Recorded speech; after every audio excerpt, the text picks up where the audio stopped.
You'll get caught." Her voice scared me. I was sitting at the bar drinking, doing the usual preparations for a Friday night with the girls. There were 5 of us that evening.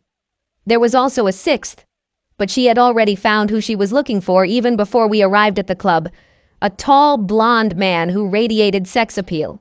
We all knew we wouldn't see her until Monday morning at the office. Turning slightly to the left, I saw an attractive and well-dressed elderly woman. The word elegant immediately came to mind. Her black dress was sexy but not cloying, her jewelry expensive but not ostentatious. The woman's blonde hair was styled in a style that suited her face and age, an attractive pixie cut that made her look younger.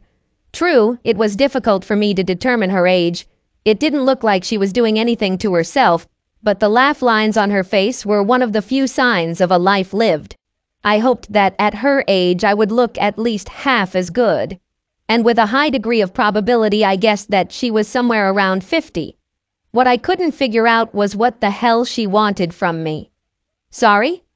I didn't try to hide the irritation in my voice. I said, "You will get caught. I've been watching your friends since they walked through the door, getting ready for the big night. Yes, wait, what? Have you been watching us? And for what? And anyway, who are you?" She chuckled. "My name is Amanda, and you know perfectly well what I mean. Are you and your friends going to the club? Maybe. And here you all are, first to drink a little for courage. So far I'm right, huh? What's your name, dear?"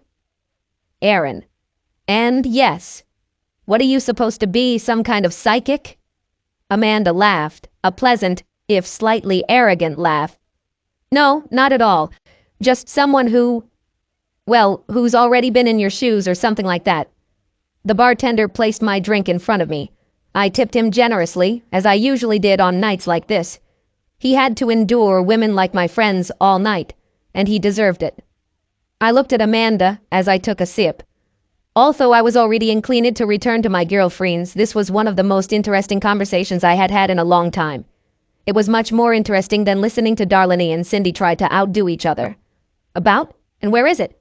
She smiled, but the smile was more predatory than friendly. "You are planning to cheat on your husband." I hissed. "No, how dare you? I love my husband." The smile became a little sadder, and the tone became pacifying. "I don't blame you, Aaron. I'm trying to help. And I didn't say that you don't love your husband, I believe you. I loved it too. But she still cheated on him. Well, I'm not going to change mine. Fuck you! You do not even know me. You don't know any of us." I started to move, but Amanda put her hand on my wrist. However, she didn't grab me, she just touched me lightly. "Please, stop. Just listen. When your group arrived, there were 6 of you. 1, with a ring, had already left with the guy to the screams and applause of the rest of your group. 2 of the remaining girls, including you, also wear rings. 3, no. If you guess, one of them is married and just took off the ring, and 1 or 2 others are divorced." I stopped in my tracks. Who are you? Detective? Are you following us? Who the hell? No, I'm just a woman, as I already said, who was where you are now. I once had friends like this, and over the years, I have seen groups like yours dozens of times. Perhaps you haven't changed yet. In fact, I would bet that it hasn't yet. There are... She waved her free hand. "Hints. The way you constantly look at your ring, your facial expression when your married friends speak, from how heatedly they communicate. I'm guessing it's about how they plan to get laid, or how hubby will never find out." I turned away, feeling awkward. "Like I said, darling, I don't judge." "Not really." Without turning around, I asked, "Not really? What does it mean?" "Everyone changes for a reason. Some are good and some are bad, but at the moment it can be difficult to know which is which." She moved slightly so that she was completely in my field of vision.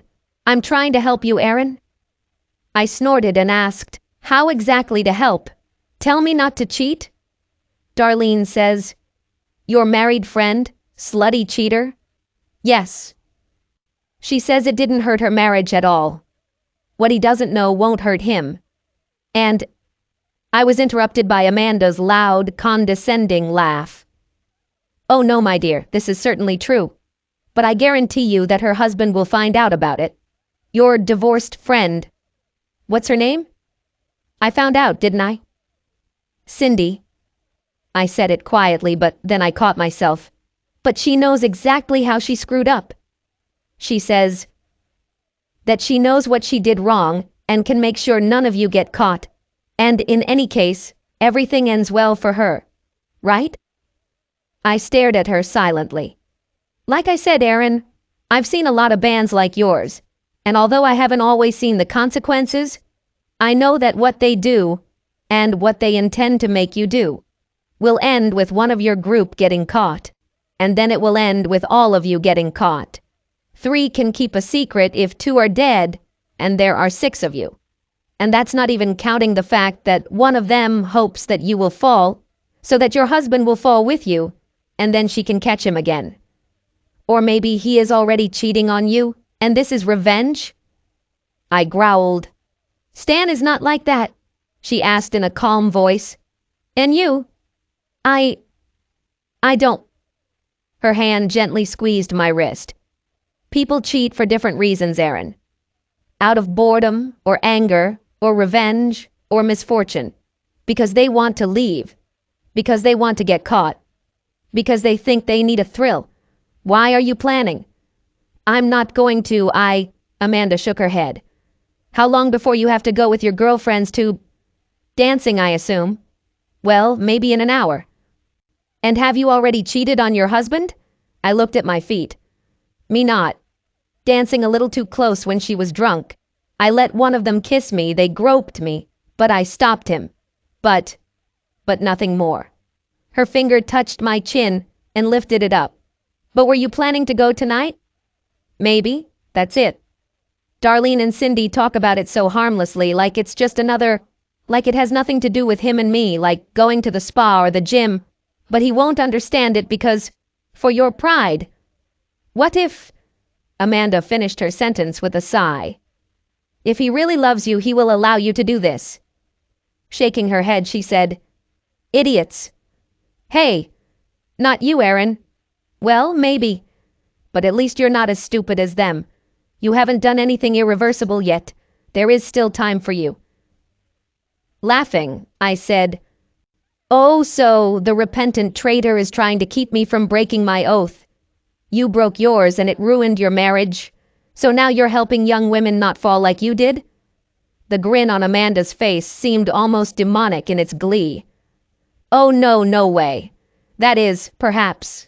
But I cheated on my husband hundreds of times in 23 years of marriage. I would probably still be cheating on him if my beloved Donald had not passed away. And not once did I get caught. And this is how I will help you, Aaron. If you want to cheat, I will teach you everything I can. And if you follow in my footsteps, you will never get caught, unless due to exceptional bad luck. What? Amanda picked up her purse from the stool next to her. There's a late-night diner across the street.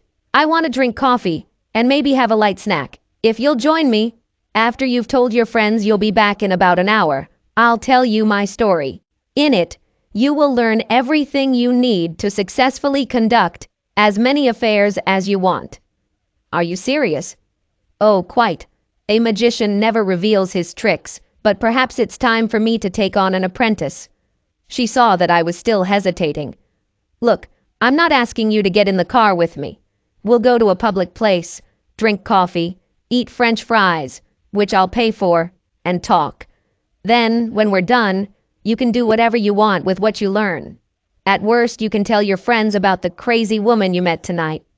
She said the last part, with a self-deprecating grin.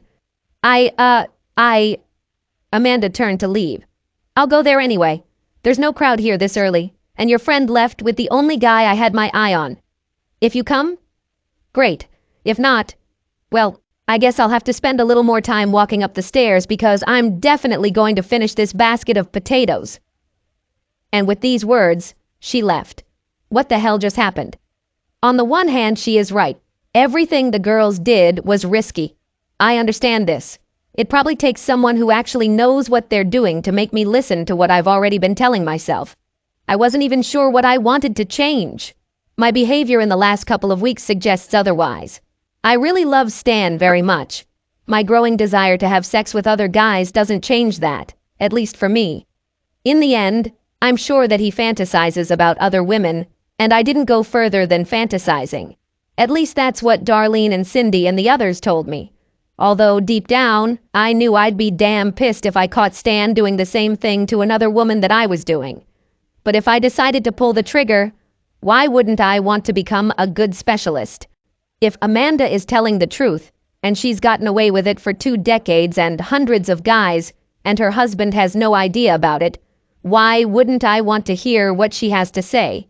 And if she was lying, then, as she said, it would make a funny story later.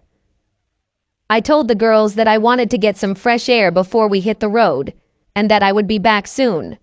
They were already intoxicated, so Darlene simply shouted, "You better come back before we leave without you. And take all the best." Then they went back to a group game of marry, have sex, kill, this time about the guys in the office. Yes, I definitely need to get a different point of view before one of these idiots gets me fired and also divorced. The diner was one of those places where the entrance in big neon letters just said dinner without a name. It could have been built at any time since the 40s, and its furnishings reflected this. There was a strange, timeless atmosphere about it. Everything, tables, chairs, bar counter, etc., seemed cheap but damn durable. After nights of dancing, the girls and I ended up here more than once, those who didn't get laid, that is. The food wasn't great, but it was cheap, greasy, and plentiful. When I walked in, Amanda was looking off into the distance, her hands wrapped around her mug. When I approached the table, she looked up from her reverie and smiled widely. "Hello? I didn't know whether you would come or not. Glad you came." I sat down on the chair in the booth opposite her. Maybe I should get my head examined, but I think it should be more interesting than listening to Darlene and the girls work themselves out for the rest of the evening. She laughed. "I don't think this is a very high bar." I shrugged. "And that's true. But if you can tell me what you say, you can—" The older woman nodded, perhaps a little wistfully. "I can. But, I'm sorry, could you tell me about yourself first? Not your whole life story, but what you do for a living, how long you've been married, and the like. I want to make sure that what I have to tell you, well, I think it's all interesting, but I want to make sure that it will be useful for you too. I don't want to waste your time or my time." "Fine. I'm 27. I met my husband at the end of my junior year in college. I majored in history but then decided I didn't want to teach. So now I'm an administrative assistant. Stan and I started dating exclusively at the beginning of our senior year. We've been married for a little over 5 years. Is this marriage happy? In general, I mean." I nodded slowly. Yes, I would say yes. I have no complaints. He makes me happy. For the most part. Well, I mean, I would like him to clean up his socks instead of throwing them on the bed at night, and he would like me to stop watching so much reality TV. Amanda giggled. "Quite fair. What about your sex life?" I felt myself blush slightly. She's good." "Is she good?" She raised an eyebrow. "Yes. Most of the time it is excellent, although not as good as in the beginning. You know how it happens. At first it was an impulse. Now we seem to be getting used to married life. We're talking about children. But he's still—" I giggled. "He still more than gets the job done. And he tells me that I'm the best he's ever had, which is very nice. Is it true? And he is the best you've ever had, I think." Sort of like that. Now, yes. Or I think even 2 or 3 years ago he was the best. I had more experience than him and had to teach him what I liked, but he learned it well. When it got to this point, yes. But like I said, lately things have gotten a little stale. There's that damned raised eyebrow again. No, I wouldn't go that far. I searched for the right word for a minute, then found it. Comfortable, I guess. I love him, and it's still good. But I can't remember the last time we did something new in bed. Amanda nodded. Okay, no special complaints, happy marriage. It would be nice if the sex was better. So, why are you thinking about cheating on Stan? Luckily, before I could respond, the waitress brought out the fries and poured me a cup of coffee. I took this time to think about how to phrase my answer. I didn't come here for her to roast me, but for her to tell me everything. No. I mean, yes, I expose myself to temptation, but never. I don't want to cheat on him. I don't go on a date with them thinking I'll find myself a boyfriend and have sex with him today. I miss the excitement. A fried potato went into my mouth, followed quickly by water when I realized it was too hot. What is it like in single life? She took a sip of coffee, the faint outline of lipstick remaining on the rim of the cup. Ah. I fanned my mouth with my palm. Yes, probably about the fact that you are free and desirable. It's not that I wanted to cheat on Stan, but when we started talking about kids and buying a house and... I sighed. I'm just wondering if I got married too early. Shouldn't I have played in the field longer? To understand if there is someone better there? No. I deftly dragged the next potato through the ketchup and this time let it cool. No, I love him. I really do. He's such a good guy and I want to spend the rest of my life with him. And I sure as hell don't want to hurt him. But, I don't know, I just feel like... I chewed the ketchup-soaked potato thinking. Amanda looked at me expectantly until I finished. I wish there was some way to end my marriage and get back to him, you know? Not hurting Stan, and not... If I could do that without cheating, that would be perfect. This is exactly what I did. At least, a little. But, I shrugged. Her gaze cut through all my delirium. But the temptation to change is becoming stronger, especially considering the company you're in. Yes, I hate to say it, but yes, I don't want to. But I know that I'm still wanted. There are many opportunities in the club to go further with the guys, but I didn't do it. My gaze moved to my hands, and I like that feeling of being wanted, so I come back. But I worry that in the end, being wanted won't be enough. She smiled tenderly and put her hand on mine. I understand. Believe me, I understand everything, and I think I can help you. I raised my head again. Change? I don't know. Amanda patted my hand and put hers away again, leaning back in her booth. Not necessary. I'll tell you my story. I'll tell you why I did it and how I got away with it. And if you need details, I will stay here and talk to you as much as you want. It's so rare for me to tell someone my secrets, and you seem like the perfect candidate. She laughed when she saw the expression on my face. I'm not saying that you will cheat, or that you have the mark of the beast or whatever it is you're afraid of. She took a bite of French fries and spoke to him in her mouth. How the hell does she manage to speak so elegantly with her mouth full? You are young, beautiful, and smart enough to understand that what you are doing now is not working. By that I mean what's going on in your marriage and in your friendship with Darlene, right? And Cindy? I nodded. You have a longing that you cannot define, and it leads you in the direction where you may or may not want to go. And... Amanda sighed a little sadly. To be honest, you don't have children, and your marriage doesn't last that long. You have more power to change course than you think. I don't want to sound gloomy, but leaving the marriage is an option that... Well, I didn't have the courage for that. One more bite and a lighter mood. But let's not worry about that for now. Still want to hear my story? I nodded. It can't hurt to listen, right? Yes, I want to. The elderly woman gave me a radiant smile. I had no doubt that a story awaited me. Then I'll start from the very beginning. Well, maybe a little later. You don't need to hear about my early days except that my home life was very ordinary. Average in almost every way.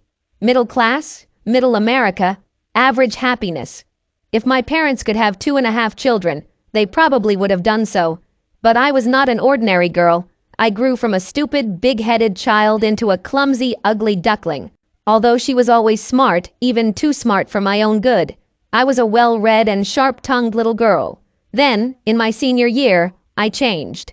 The ugly duckling turned into a swan, and it's not just about looks, although puberty has finally bestowed bountiful gifts on me. No, it was my intellect that allowed me to truly flourish. An expensive gift is just a nice thing without proper packaging. But packaged correctly? Presented with only tantalizing and enticing glimpses that hint at what lies within. This is where desire comes into play. Think about it. At Christmas, a child opens his gifts, plays with his toys for a few hours, maybe a day or two, and then puts them aside. And in a month, while they are lying under the tree, how often do they shake them, poke their fingers at them, try to guess by size, shape, and weight what lies inside? A month of delightful anticipation, followed by several hours of rapturous pleasure. Which of these is more interesting in retrospect? I nodded again, although I must admit I was still a little disappointed. So, you understand how to present yourself. You became beautiful and then studied makeup and fashion, right? She laughed. I know it doesn't sound very good, but you have to understand. Let me ask, have you always been the gorgeous young woman who now sits across from me? I blushed. I don't know if I would have gone that far, but I've never been ugly. I guess I was going through a bit of an awkward period. But you don't know what it's like to be invisible or even repulsive to your peers, and then suddenly become an object of desire for one half and contempt for the other. No. Not really. Amanda put the fried potatoes into her mouth, apparently enjoying the taste as much as the story. And I had it. And then I found my first and longest love, to be desired. For me, this is what has always been there. This impulse to be desired. Sex is fun, but it's like opening a present at Christmas, the culmination of an experience, a burst of joy that justifies the melancholy. I took a sip of water. Okay, yes, I understand that. But it doesn't explain. Hold your horses, student. I'm just setting the stage. She giggled. I create a wish if you want.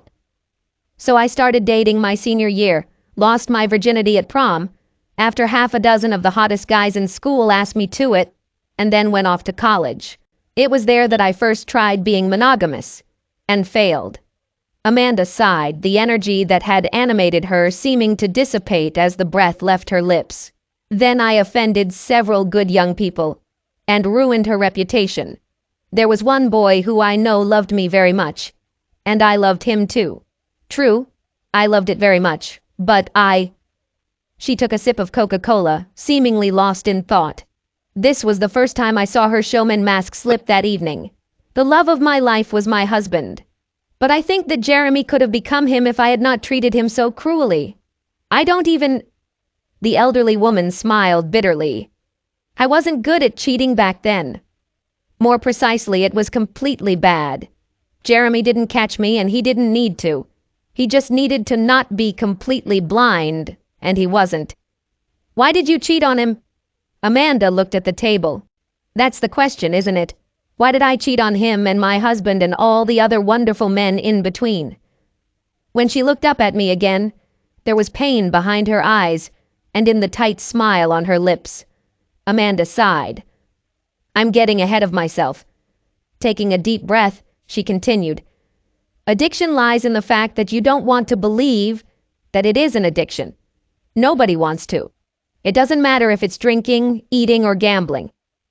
The excuses are different, but they are each other's cousins.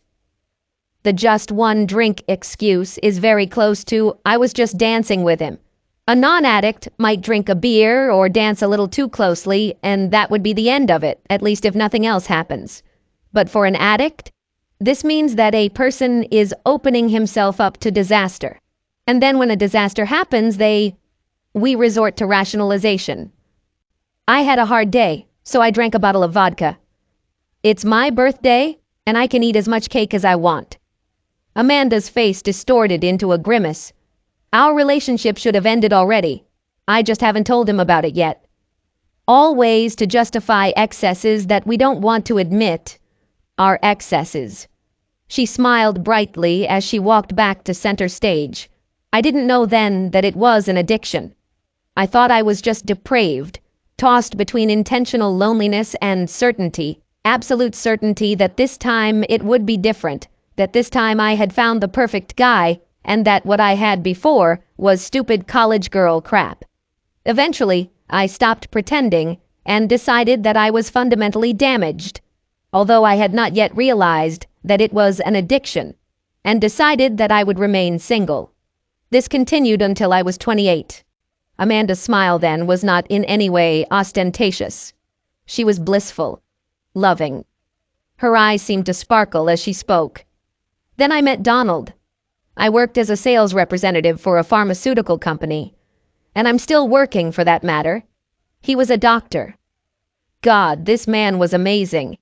It wasn't even about how handsome he was simply gorgeous. It was just him. His presence. The kindness in his voice, the way he carried himself, the way he could be so easily and simply smart, and then turn around and tell the stupidest joke. He was perhaps the best lover of my life, almost from the very beginning. In the top 10, and maybe even the top 5, best partners of all time.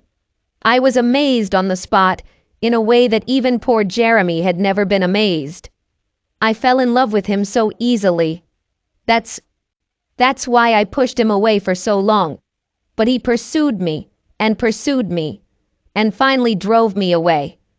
But he didn't stop pursuing me.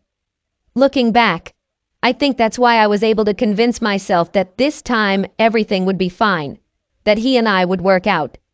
No man before or since has ever pursued me like Donald, and it didn't stop even after we became engaged or married. For the first time in my life, I didn't feel the need to be pursued by anyone else. But you cheated on him. But yes, I cheated on him. She raised her glass and the waitress came over to fill it. True. Only a few years after the wedding, he stopped pursuing me the way he used to. I don't blame him. It's impossible to maintain that intensity forever. And I loved him very much. I tried to hold on as long as possible. But I felt this little itch right in the back of my head and I couldn't scratch it. He'd kiss me, ask me out to dinner or dance, and it was like... Amanda looked up at the ceiling. Do you know what methadone is? This is, for heroin addicts, right? To help them quit. Right. It is a weak opioid that mimics some of the effects of heroin, but is not addictive or dangerous. It's effective, but... She chuckled. You'd be surprised how many heroin addicts hate it, recover it or not.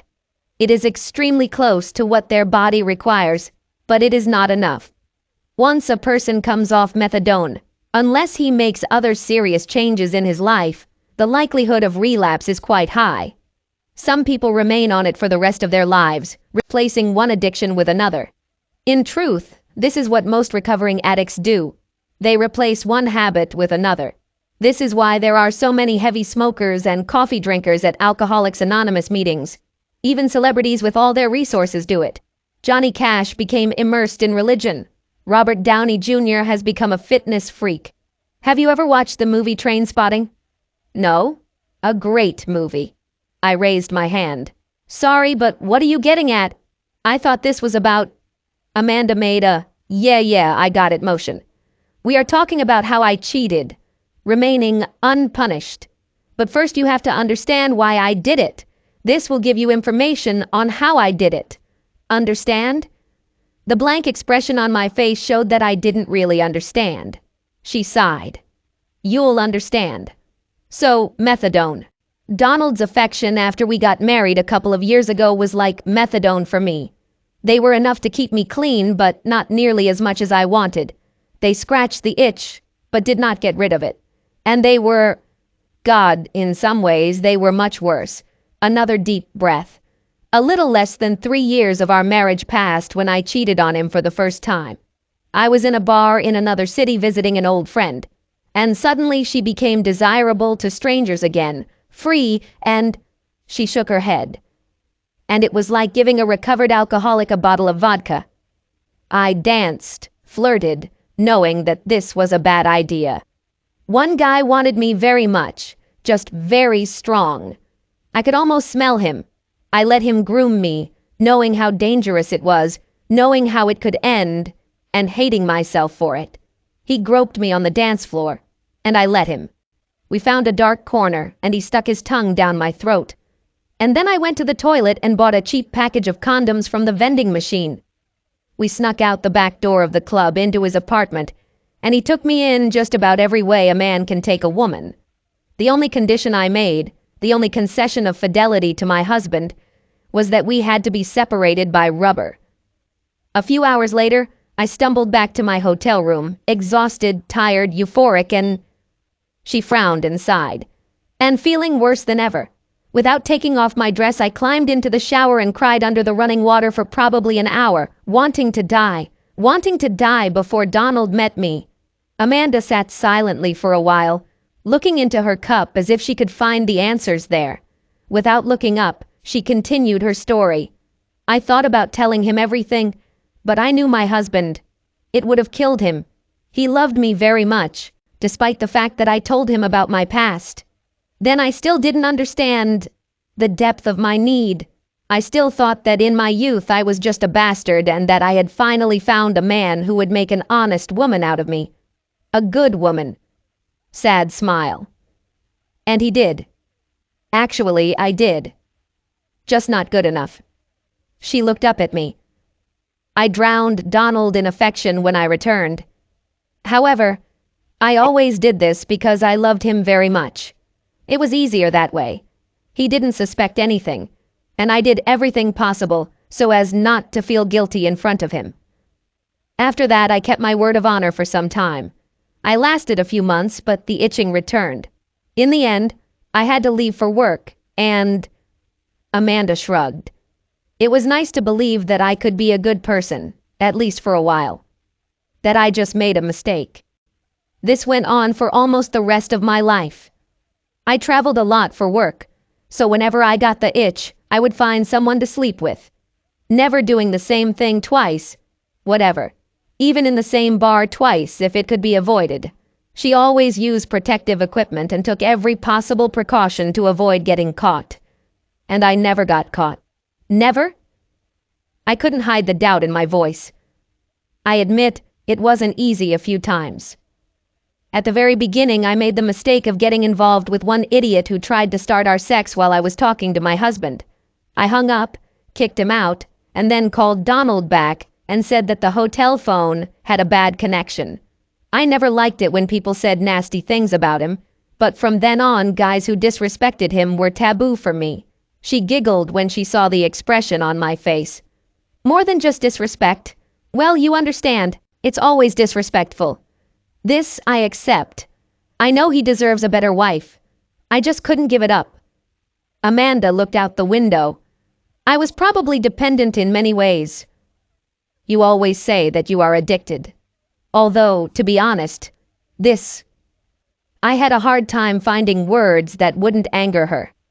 Sounds like a bunch of crap? Yes, I know. And when it comes to something like this, it often is. When I was trying to improve, in between infidelities, I went to a group to combat sex addiction. You know, it's like Alcoholics Anonymous, only for... She waved her hand. And while I discovered that I didn't quite fit the criteria, I also discovered that there were many who... Let's just say they went there because someone caught them having sex with someone they shouldn't have, and sex addiction was an effective escape for them. Oh, honey, I know I cheated on you with your sister, but I found out that I have a sex addiction. Goats. But I know that I really have an addiction, or compulsion, and I can prove it. For now, let me tell you the rest of my story. She took another bite of the fried potato, then frowned and pushed the basket towards me. It's time for me to stop. An unexpected laugh escaped her lips. And this is what an addict says. Amanda leaned forward. So, one day, I almost got caught. And then there was a time... She swallowed. And then there was a time when some brat took me without my consent. Oh my God! The older woman shrugged. It was terrible. And I'm not making excuses for this guy. If I saw him today, I would shoot him. Because of him, I got a license to carry a concealed weapon. But I went to bars, invited unknown men to my room, and then told them that sex could only be with a condom and that I would not be on my knees. In the end, I came across someone who did not want to agree with this. I reached out to touch her hand. She smiled, then waved me off. It was a long time ago, even before children, more than 20 years ago. I remember being very upset at the time that I would have to hide all the evidence from Donald and keep him at a distance until I passed the test. How disgusting this is. But my husband, I had thrush until my period came, and by that time there was already enough time to get checked for almost everything. He didn't even blink an eye. He just wanted to make sure I was okay. There was a small chance that I had contracted one of the diseases with a longer incubation period, but they are not transmitted until they are active. I just had to constantly get tested, like a woman of easy virtue. But we dodged the bullet. I dodged the bullet. Suddenly a thought came to mind. You say that you have children. Is there any chance? No. Amanda's voice sounded louder than she apparently wanted, and several people looked in our direction. She lowered her voice again. No chancey. When we decided to have children, I refueled during the trip, just before we wanted to start, and when we returned, I stopped taking the pills. Thank God Donald was damn courageous, and it only took us a month each time. She bit her lip. And yet I was worried. Knew that by all accounts the children, when they were born and all that, should be Donald's. But I was paranoid about this. I would definitely confess if one of them was not from him. I couldn't do anything else with him. So she arranged for all of us to be tested as part of a work-related genetic testing program that actually had nothing to do with work. Fortunately, the paranoia turned out to be just paranoia, and everything turned out to be okay. Did you cheat during pregnancy? No. This word was pronounced with a hint of artificial gaiety. At that time, Donald was very protective of me, so it was easier. Not easy, but easier. I was horny as hell, but it never... Like I said, it's not about sex, it's about desire. Sex is just the end. She grinned. I think Donald had a fetish for pregnancy because there was more sex during this period. Her dreamy, distant smile was clearly caused by pleasant memories. Those were such good times when I was pregnant, and then when the children were very small. I don't know why, but something about children. Maybe it was overwork, or maybe it was the fact that they just constantly needed me, but it was an even stronger replacement than Donald's love. For a while after my oldest was born, I thought that, I don't know if maybe having something bigger than myself or my marriage would finally fix me. That this is finally what will make me a worthy person. Amanda stared at her half-empty cup for a while. When she spoke again, her voice cracked slightly, but it was not so. She looked up at me, her increasingly insincere smile no longer hiding her pain. As soon as my son went to kindergarten, I felt that the itching began to return. And although it passed again after the birth of his daughter, that was all. For 6 of the 23 years of marriage, I was a faithful wife. What about the rest of the time? I was... She shook her head. You said you tried to stop. She nodded, taking a deep breath and trying to pull the mask tighter over her face. Yes, I tried a bunch of ways. Therapy, of course. Sex addiction counseling, religion, athletics. God, how wrong I was. Have you seen how athletes look at even a moderately attractive woman? I even tried to gain weight, hoping that if I became less desirable, they would chase me less. I thought maybe it was a supply problem rather than a demand problem. But everything turned out wrong. It's just that less interesting men were now running after me, and I was dissatisfied in another way. I snorted, but I couldn't help it. This bit of fun seemed to lift her spirits. Briefly speaking, 10 years after marriage, I decided something for myself. Firstly, it is an addiction, even if there is no corresponding item in the mental disorder. This applies to many disorders for different reasons. Secondly, I can't control it. Or at least I can't find a way to control it. And third, I need to find a way to stop him from ruining my life. I started reading a lot about harm reduction as a strategy. That is, do not try to give up the addiction. but limit the influence of addiction. I saw a news article that stuck out to me about a woman who was a successful businesswoman and mother, but lived with a heroin addiction for over 20 years.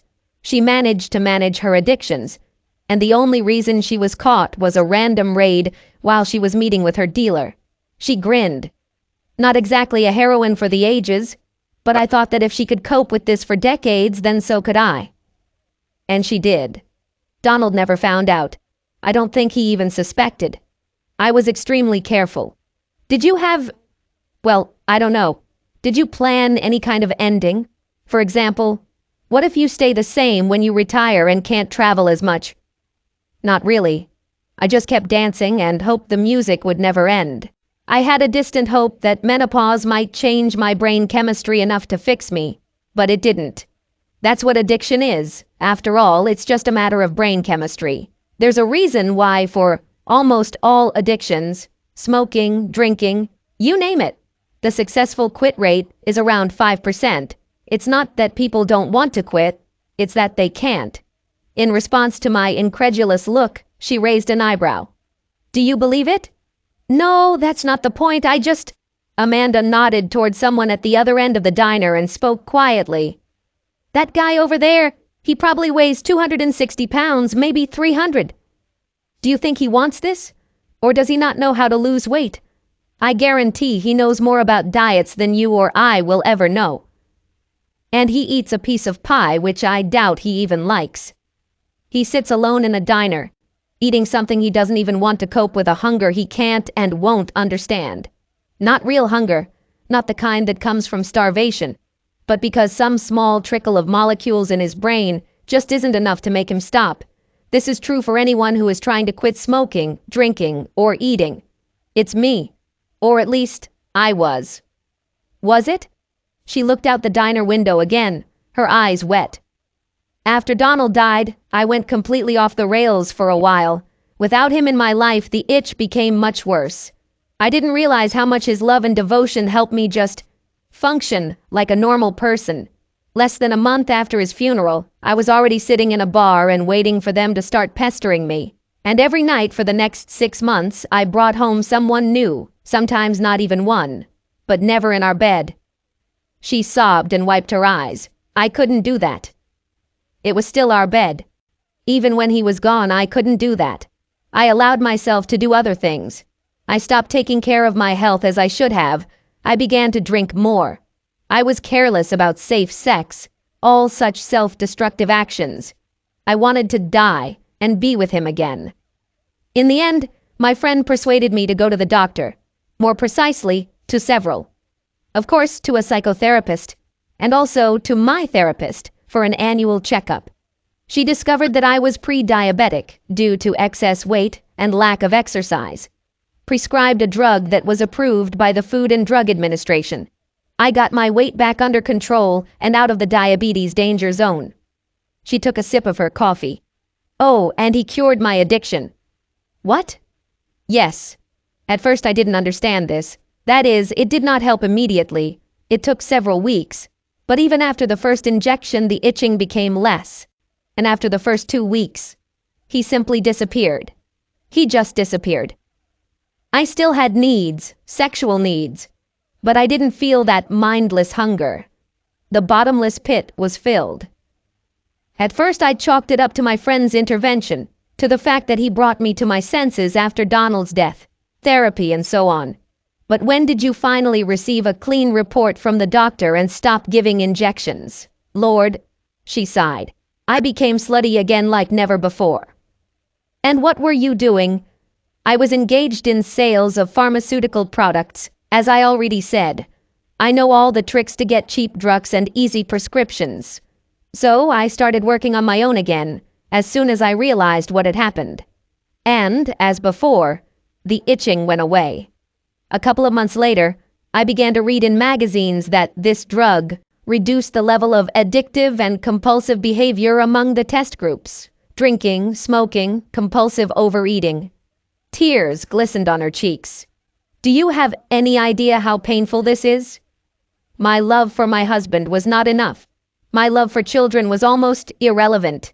Hell, even my sense of self-preservation wasn't helping at all. Nope.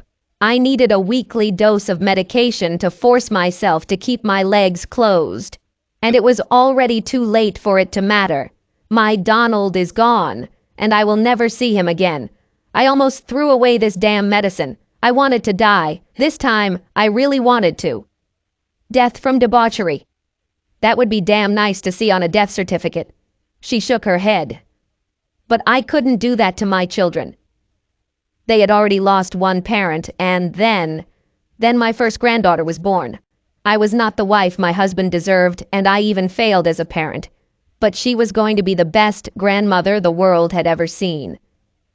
I laughed, and so did she, but only for a moment. Then she became deadly serious.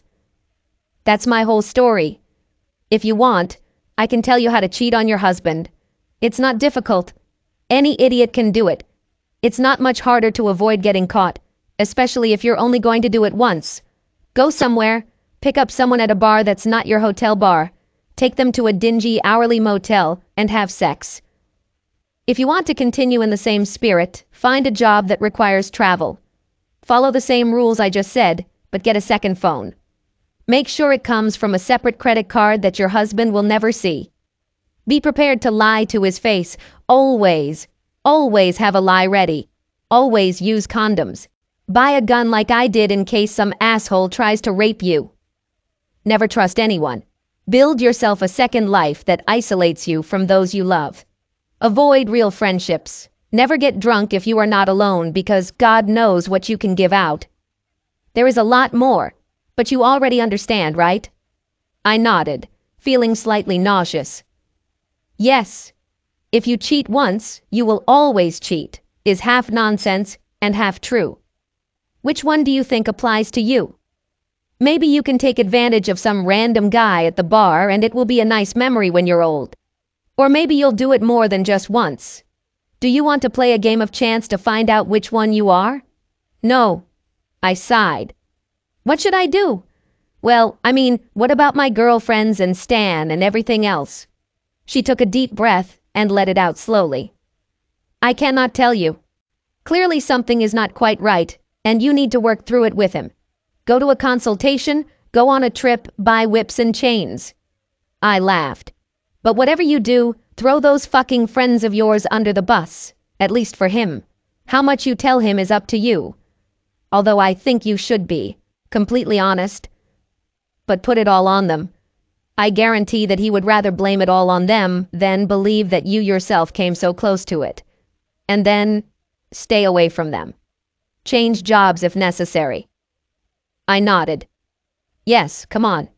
You're right. Thank you. You're welcome, Aaron. And good luck. Amanda stood up smiling and threw a 20 on the table. Now, if you don't mind, I'll go back to the bar to touch up my makeup and see if it's gotten any better since we left. It's been a few months now, and I still have needs. Grinning, she turned and walked out the door, then waved out the window as she passed by. I sat there for a while, eating cold French fries and thinking, God, how close did I come to becoming Amanda? I am not a traitor. I love my husband. What the hell was I thinking? Soon I got up and almost ran to my car. I needed to go home to my husband and confess everything. My vision blurred with tears as I drove, crying for myself and for the wonderful, broken woman who saved me from myself and from the so-called friends who wanted to drag me down with them. At home, Stan stood up from his chair when he saw the state I was in. God, how could I even think about hurting him? About hurting us? He hugged me and listened to me babble about what I had done, what I almost did, and about the old woman who intervened. His face became increasingly gloomy, but when he finally spoke, my husband's first words were, I love you. Thank you for telling me everything. I'm angry, but together we will get through this. I sobbed in his arms as he carried me to our bed. We lay together as when we first fell in love with each other, alternating tender lovemaking with frantic, desperate intimacy. I needed him. I needed him more than anything, and he showed me the same passion. Never again will I let any of us forget this. After that, with the love of my life sleeping next to me, I lay awake for a long time. I'm not religious, but that night I needed to believe that Amanda's pain had a reason. I have someone to thank because her voice at the bar saved my marriage. I silently prayed for her, thanking God for sending her to me. I asked Him to watch over her and her family, and in the end, I asked Him to have mercy on her when the time came. May we all receive graces that we do not deserve. I received mine that evening. Subscribe to our channel so that your second chaff doesn't cheat on you, and go ahead and listen to the next story, because this story is nothing compared to the next one.